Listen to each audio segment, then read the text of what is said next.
L'EIT, qu'est-ce que c'est? C'est l'un des 7 piliers de l'économie circulaire. L'écologie industrielle et territoriale vise à optimiser les échanges de flux à l'échelle d'un territoire. Concrètement, une entreprise a des flux entrants, des matières premières, de l'énergie, et des flux sortants, des déchets, des coproduits, des effluents. L'EIT, c'est boucler les flux entre acteurs du territoire pour que les déchets des uns deviennent les matières premières des autres. Et cela marche pour toutes sortes de flux. L'énergie, les déchets, l'eau.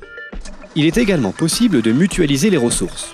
Mutualisation des équipements, des services et des transports.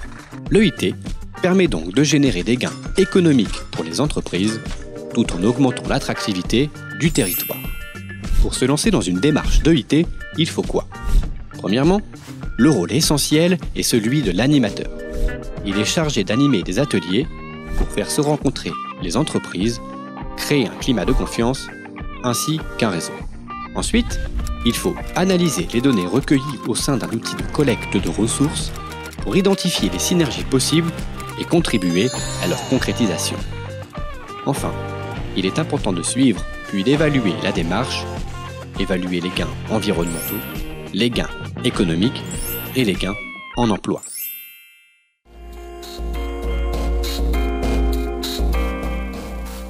L'Institut était parti d'un constat en 2014, c'était que les expérimentations d'écologie industrielle et territoriale qui avaient été expérimentées en France depuis le début des années 2000 n'étaient pas véritablement adaptées au rythme des entreprises. Et on a proposé une méthodologie anglaise qui a obtenu des résultats intéressants en Angleterre, mais aussi à l'échelle internationale. C'est réunir l'ensemble des entreprises d'un territoire et de leur permettre d'interagir directement. Ça permet quoi? Ça permet d'amorcer véritablement une dynamique de coopération territoriale entre les entreprises. C'est 2 heures très serrées dans lesquelles les entreprises vont travailler pour détecter le maximum d'opportunités avec leurs voisins.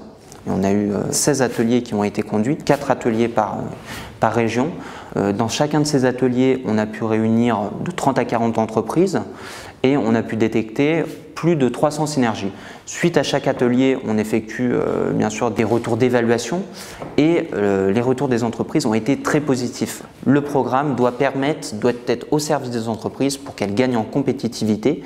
D'abord axé sur l'économique pour aller vers l'environnemental et le social.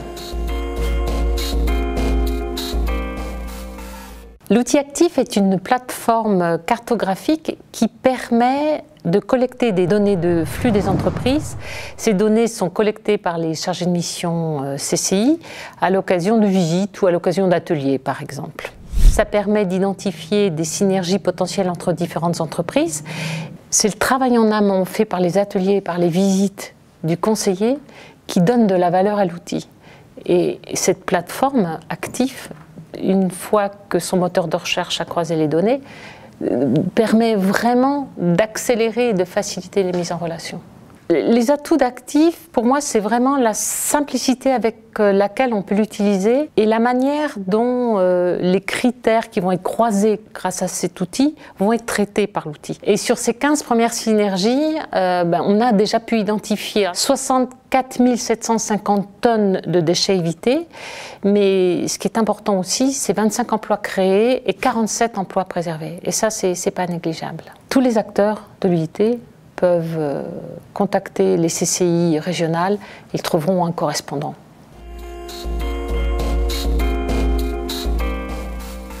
Ce référentiel a été le fruit d'un travail de 2 ans. Il a été créé par ORE, financé par l'ADEME et le CGDD. Mais il y avait aussi 3 bureaux d'études et 3 grands chercheurs. Il existe une 60aine de démarches à ce jour, voire plus, puisqu'il y en a beaucoup qui sont en train de démarrer en France. Le référentiel a 3 objectifs.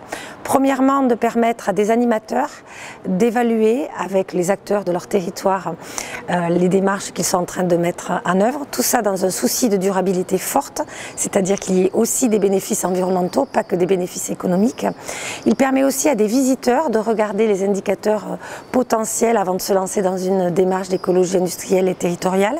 Il permet à des observateurs d'aller voir les bonnes pratiques, d'aller aussi collaborer avec d'autres animateurs, donc de s'enrichir, et aux financeurs de ces démarches pour avoir des visions un peu plus macro. Les indicateurs du référentiel Ellipse sont de 3 catégories: le bouclage des flux, la coopération multi-acteurs ou les richesses locales. Je pourrais citer: y a-t-il une structure d'animation pérenne pour la démarche en place?